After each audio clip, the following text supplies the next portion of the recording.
welcome to What Passes podcast, and as always, my name is Roberts. And I'm Steve. I'm Damian. And I'm James, and on this episode we're going to be talking about a play that we were all a part of last November called Deathtrap, our roles within the production, and the challenges that we faced. And if that's your thing, and you're watching on YouTube, why not like, comment and subscribe? And if you're listening to us on any other platform, please hit that follow button. So the play that we're going to be talking about today is called Deathtrap by Ira Levin. This play is a thriller.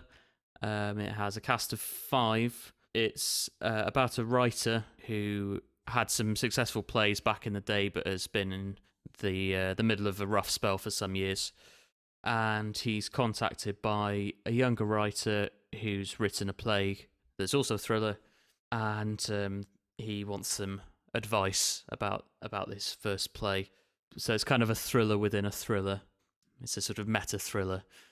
In this play, Robert and Stephen were acting on stage, and myself and Damian were taking on technical roles. I wrote the music, and Damian did the lighting. So I thought it'd be nice if, seeing as we were all part of this production, it'd be interesting to talk about it and the things that we did within the show and how we found the experience. So, Robert, you were the kind of the biggest part, or had the largest role within the play. So, why don't you tell us a little bit about your character? Well, I played the character Clifford Anderson. He was an aspiring writer. He wrote the play Deathtrap. Sidney Brule basically wanted to, because he was running out of his own ideas, and so he wanted the Deathtrap idea to himself.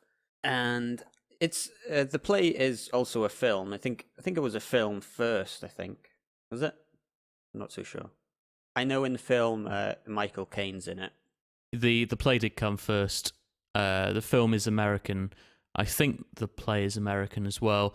I think what I'm thinking of is that in this production there was a bit of a couple of little adaptations to the text to make it more British. I think that's what I was thinking of. Yes, there was, yeah. Quite a lot of adaptations to this text. That's right, yeah. Like, it was probably my biggest role to date. It was definitely the most difficult role that I've played so far. I can't really remember, apart from the big chunk at the beginning, I can't remember really a time that I was off the stage for like more than 5 minutes. I found it quite interesting when I read this for the first time, because the play is called Deathtrap, but the play within the play is called Deathtrap, although we find out that actually Deathtrap in the play doesn't exist. It's a little kind of twisting and confusing. There's a really good twist just before the end of Act 1, isn't it? Yeah. That's really cool. Have you got a favourite part within the play that you enjoyed? Or did you just enjoy the whole thing? Or was there a certain scene you enjoyed more? Yeah, well, there's 2 scenes that I enjoyed doing, really. It was towards the end of Act 1, my character supposedly gets killed off. And that was quite enjoyable because I'd never had done anything like that. I'd never, faked to be dead on stage. It was sort of nice because after I supposedly got killed off, I was just on the floor playing dead, and I was just listening to everything going on around me, and it was just nice. It was like, no pressure on me now, I can just listen to it. I'm on stage, I can just listen to it, So the other part was towards the end, when I have that big speech, and I grab the gun and I tell Sidney to go sit down, and it's that big speech that I enjoyed doing. I would have done that bit a lot better as well, but in the rehearsals, I could speak fine, but just on the first night of the performance, I couldn't speak at all. No, you sort of lost your voice a bit, didn't you? Yeah, I did, yeah. So as well as trying to remember what to say and where to be, I was sort of worried that I wouldn't be able to do it at all, because by the third night, by the last performance, it was really hard. We got through it, and the end result was okay. It could have been better, but I'm happy that at least we put we put something on and we got through it. I think it was particularly difficult as well, given that it's only 5 people in the cast and it is a full length, like 2-hour play or something, isn't it? So it is a lot to carry if one person's not feeling well. Yeah. And the play, it's worth mentioning, was supposed to originally have been done by the Rep with Brian, wasn't it? Yes. And so this production was kind of sort of in tribute to him, wasn't it? And It was. so he was supposed to be playing the role of Sydney. Yes, I Rule, believe. that's it. Yeah. I mean, I think if I remember right, he originally brought this play to the group. Yes, I think he did. Yeah, I think you're right. So that's why after he passed, that's why we put on this play as a tribute to him, because he wanted to do this play. He wanted to play that main role. It must have been strange for Mike. It's a shame we, if we get him on in a future episode, we could talk to him about it. But it must have been strange for Mike to have to play a role that someone else was supposed to be playing like that. Yeah. Yeah. I would imagine It's a so. lot of weight on the shoulders. Yes. And Stephen, you were also acting on stage. You were playing... I was playing Porter Milgram, who was Sydney's lawyer. I never noticed the height difference between me and Mike until I watched it back on the DVD.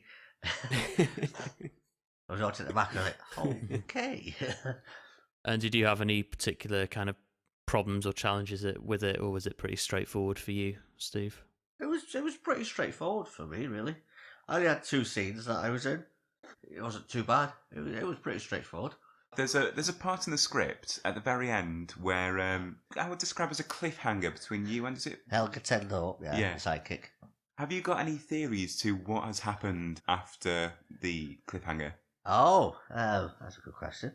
Yeah, Helga Tendorp and then my character Porter in the final scene, they start going over what's happened, and then my character is trying to write a play before, unsuccessfully, and he sees this idea as a good idea for a new play. This Helga Tendorp character, she says, well, hang on, I gave her the idea and the title and everything. Arguments back and forth between them, and Helga then advances on my character, Porter, with a knife, being very threatening. That's sort of where it ended. I like to think they probably came to some agreement. Either that or she killed him. One or the other. So what I was going to ask the three of you is, so this play relies at some points quite heavily on believing in ESP, or Yes. believing in psychics, with this character Helga, who's famous for being a psychic, and at the end she works out what's happened having not seen it just by being in the room. So the play does portray psychics as being real. I was wondering whether you guys actually believe in whether that's possible. No. Oh. There you go, a direct answer from Damian there. Direct answer from me would be no. No, I personally don't think it's true either. You can find out anything about anyone on the internet. If somebody does their research on somebody, you can find out a lot of information about them and make it seem as if you are a psychic. James, since you asked the question, what do you think? Oh, no, I don't believe it in either. I think from what I've heard, there's a technique that psychics use called cold reading. Yeah. Which is where, I think it's called hot reading, when you deliberately have found out specific information about a person. But they learn this technique called cold reading, which is where you ask or say some kind of very generic things to someone, like, did you have an elderly relative who died, for instance? Yeah. And they say, oh yes, my grandfather. I was really close to my grandfather.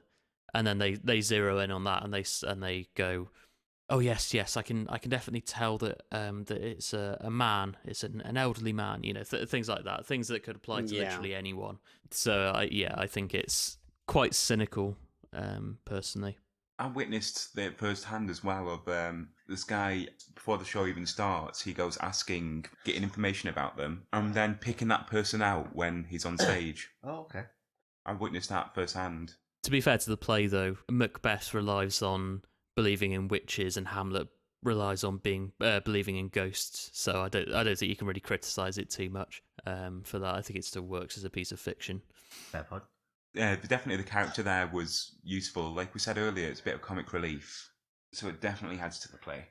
I think she is needed to be there to do that kind of thing, the psychicness, because it keeps the characters of Sydney and Clifford on edge, and it makes them have to change tact and do things differently, and makes them think that their plans are going to be found out, so keeps them on their feet as well. Yeah, it's a plot function as well.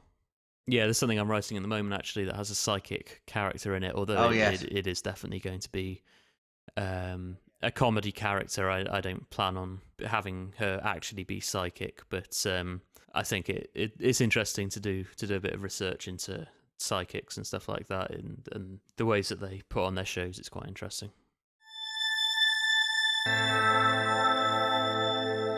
Damian and myself, because as we said before, this was kind of like a tribute show. We both kind of volunteered to help out with technical stuff. So this was our first kind of rep show for both of us. It was quite a useful experience for us because we were both figuring out how to do these technical things for ourselves. We'd done our first Hereafter production, which was Just Shorts, a few months earlier. Yeah.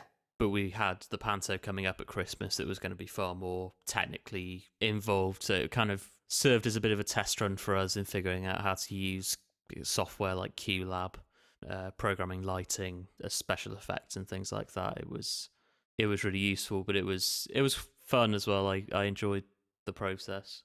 Some of the lighting tricks we did were quite fun. We connected the lighting desk via MIDI to QLab, didn't we, as well? So each sound effect happened with a light effect right on cue. Yeah. So we actually, although there were two of us, we only needed one person to actually operate both sound and lighting cues with just pressing one button. And so I think we had lightning effects as well, which we used again in the Panto. Yeah. So you have a sound of thunder, and then the lights flash at the same time. And then we did it with like when Helga comes in, there's a little mysterious sting of music and the lights flicker. And so we kind of queued all that up. It was quite fun figuring out all those things because it looked really cool when you press the button and all these things happen in perfect unison. I think it all worked well. The one thing I have to say is, like, me being the one that's on stage, I think towards the end, we had that storm effect. I think the first show, I think you did adjust the volume on it by the second and last show, but definitely the first show, it was a bit loud. Like, it started to get a bit distracting to what, like, I was trying to say. Yeah, that's the only negative thing that I can say about it. Majority of it worked well, and it was something new. Like, we hadn't had those kind of sound effects in any previous show before, so it was nice to experiment with something new. And hopefully going forward, hopefully we can do more stuff like that, because I think it would help us to progress and to put on better shows. I remember a few times people were like, "Oh, could you do this? Could you do this?" And we'd be like, yeah, we could do that really easily. Oh, really? And we'd go, yeah, and we could do this, and this. And they'd be like, wow, really? You could do that? yeah, we could do that really easily. And, so it's like bringing some of that new technology in. And but with the storm as well, that was quite tricky because the stage directions are quite detailed in this. And they do at various points in that scene say that the storm gathers strength. The storm reaches a crescendo and all this kind of stuff, and it's quite difficult to do that whilst you've got actors on stage delivering lines, and it did take a bit of figuring out. We did have to adjust the volume and quite a lot. Each show, I recall we tended to lower the volume each time until the last few shows, as Rob said. We got it just right. It is an ongoing process usually in a production like that, where there was one sound cue that I ended up changing. I think maybe like the second to last show or something. I just added in a new sound cue because part of it just wasn't working. It's every show is new, and it's an ongoing process to get those technical things as good as they can be as you go along. I want to backtrack a little bit to do with sound, and since this show was a tribute to Brian, I found on one of the Ucheldre's MacBooks a sound cue of Brian doing an announcement to turn off your phones. Yes. And I asked James if he can fix the quality of the audio, and we had it in the beginning of each show. It was like Brian is still part of the show. Yeah. definitely. Yeah, that was nice to do. Again, it was like I said to Tom, I think it was that I can just play around with it and make it sound better. And when he heard it, he said, "Oh yeah, that sounds much better." It was just simple, kind of getting rid of some of the static in the background and adding a little bit of reverb to it, and it sounds really nice. And it was nice that it was there, like the first thing you hear in the show. Yeah, it was.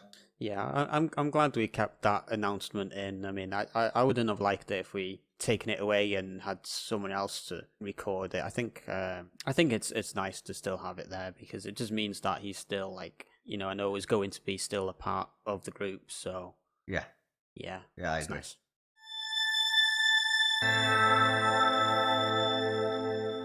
So it was kind of a new experience for me a little bit with the sound and stuff. I'd never done a play like this before, never done a thriller, so it was kind of something new for me in terms of doing the sound and the music, and I really enjoyed it. So I took inspiration from like some of the music that I'd studied at university, this kind of electronic music. It's called electroacoustic music, and it's where you kind of take sounds, just normal recorded sounds, and edit them and change them and create these kind of soundscapes with them. And so I did a bit of that with this play, and it was quite fun, just kind of creating these creepy, unsettling, kind of stretched out sounds. Like at one point there was, I had a sound of someone laughing, and I slowed it down and lowered the pitch, and it sounded like crying, which I thought was really weird, that if you take the sound of laughter and slow it down, it sounds like crying. I didn't know that.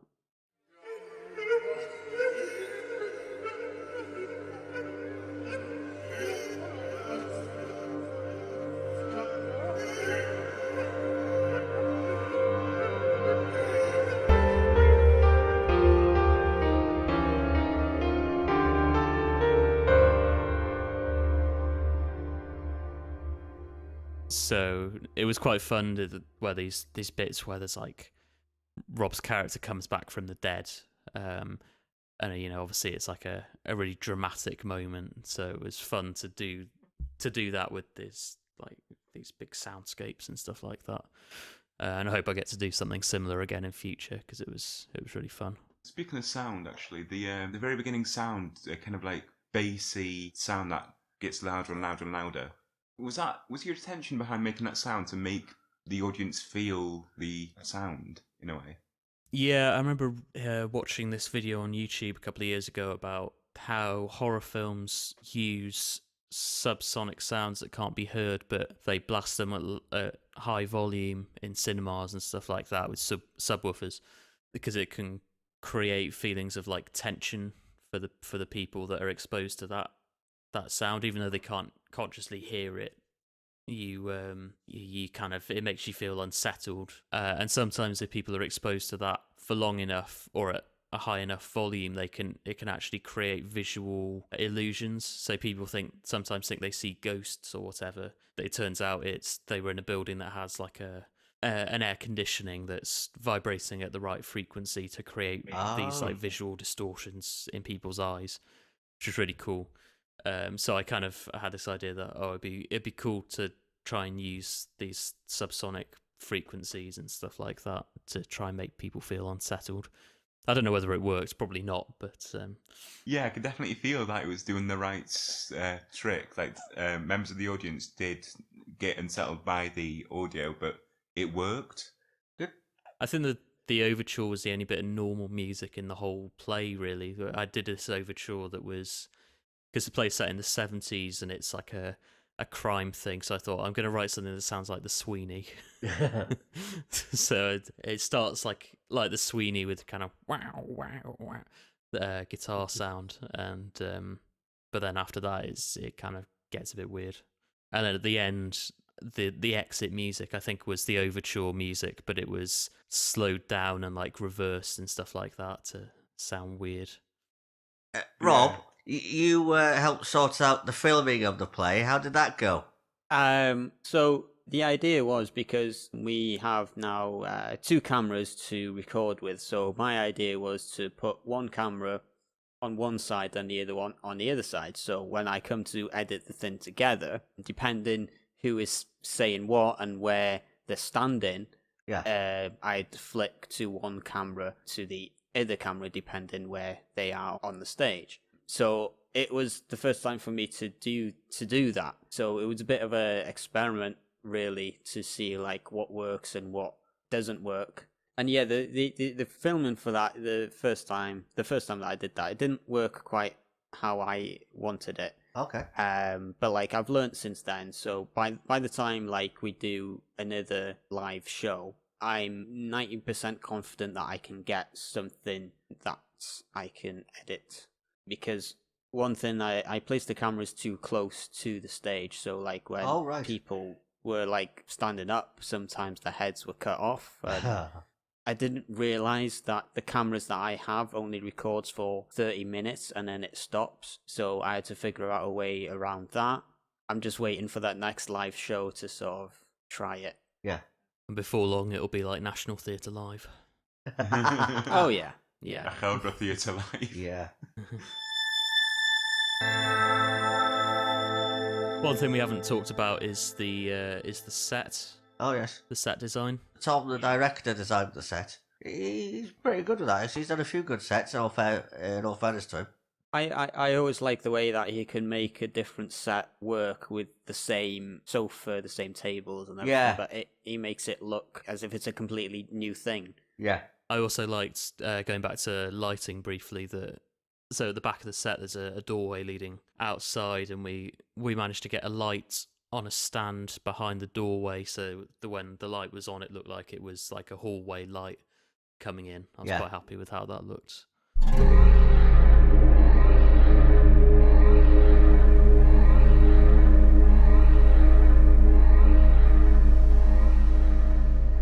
So we're going to just read a little extract from the play. This is from Act 2, Scene 1. This is where Stephen's character Porter first comes in, and I'm going to be reading the role of Sydney for this bit, and I might just add a little bit of sound design to it as well, just for laughs.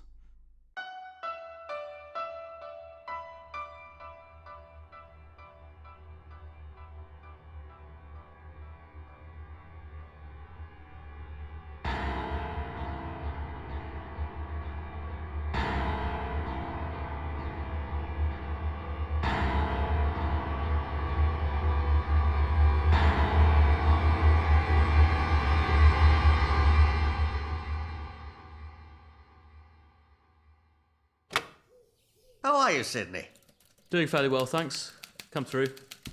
There are a couple of things I wanted to talk to you about. Am I disturbing you? Oh, you've got company. Oh, not at all. Glad of the chance to take a break. How come you're not in the city? I have to be in town this afternoon. The secretary? Yes. My, what a fast typist. He is, isn't he? Come meet him. Clifford? This is Clifford Anderson, and this is my friend Porter Milgram. How do you do? How do you do, sir? I would say my attorney, but then he would bill me. I'm going to anyway. This is a business call. Partly, at least.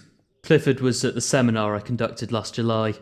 He asked me then about a secretarial position, and when Myra passed on, I realised I would need someone to lend a hand, so I called him. The next day, here he was. Have typewriter, will travel. That was very good of you. Oh, it's a privilege to be of help to someone like Mr. Brule. How's Elizabeth? Fine. And the girls? Ooh, couldn't be better. Kathy loves Oxford. I'm sure. Sit down. Shall I go get the shopping now? Then you and Mr. Milgram can talk in private. Oh, would you mind? Oh, no, I have to do it sometime anyway, so might as well. All right. Be with you in a second, Porter.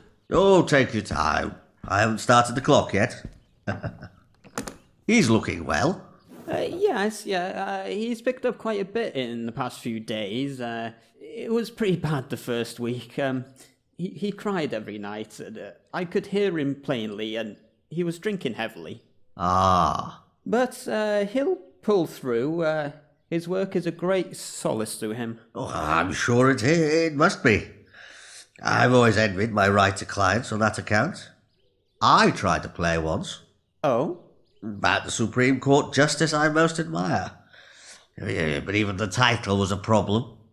Frankfurter. Yes. 20 enough? Oh no, that's too much. We only need salad things and milk. I'm going to co-op. Oh, pick up some yogurt too. Anything but prune. Okay. See you later, or nice meeting you, whichever it turns out to be. I'm sure we'll be seeing each other again. Pleasant young fellow. Good looking, too. Yes. Do you think he's gay? Homosexual? I know what gay means, Sydney. Elizabeth told me long ago. Yeah, no, he didn't strike me that way. I have a sneaking suspicion he might be, but as long as he does his job well, I suppose it's none of my business, is it? Well, in essence, he's a domestic employee. And I think that in such circumstances, his sexual preference could be a legitimate matter of concern. Oh, I wasn't asking for legal opinion. I was just saying that it's really not my business. Oh, well, in that case, no, it isn't.